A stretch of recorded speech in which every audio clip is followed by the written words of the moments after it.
I want to ask you something that isn't strictly a budget-related item, but it's certainly timely and is incredibly important from an economic perspective. As you well know, wind generation in West Texas has really taken off over the last few years.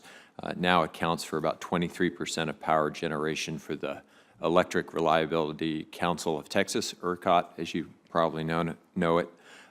Further, ERCOT believes that close to 100% of the new electricity generation that's going to be added to Texas over the next 10 years is likely to be wind or solar. Do you agree with ERCOT's technical assessment that they can accommodate such high penetration levels of renewable energy? I'm going to be cautious about answering that with definity. We're in the process of doing a grid study now. That's why I bring it up. That I think will give a better, certainly more in-depth answer than I could just off the top of my head today. So if I could, if I could punt this to the first week in July, we should be getting that finalized. You obviously and the members will have access to that as we talk about it. But you know, my history with wind, and you know my history with having a very broad portfolio, and I bring that to the Department of Energy. Nothing's changed from that perspective.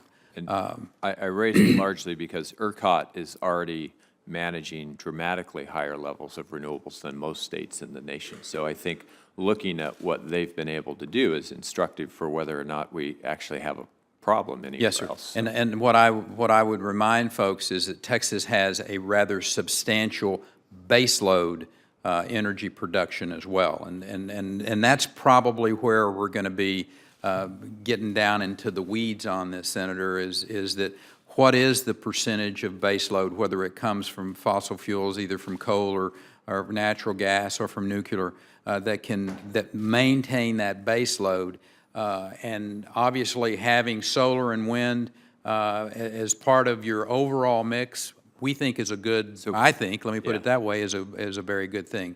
I don't actually remember baseload being a term when I was studying engineering, because we've always had a situation where for maintenance purposes you take entire facilities offline. So just like solar doesn't work at night, also coal-fired and natural gas-fired facilities get taken offline in their entirety in many cases.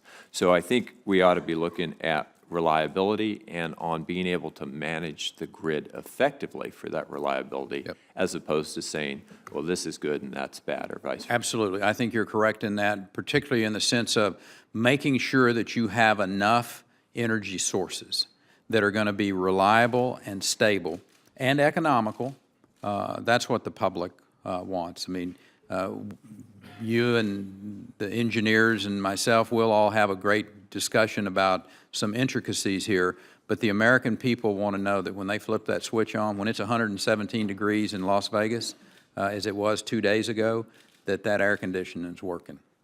Might be something to this global warming thing after all.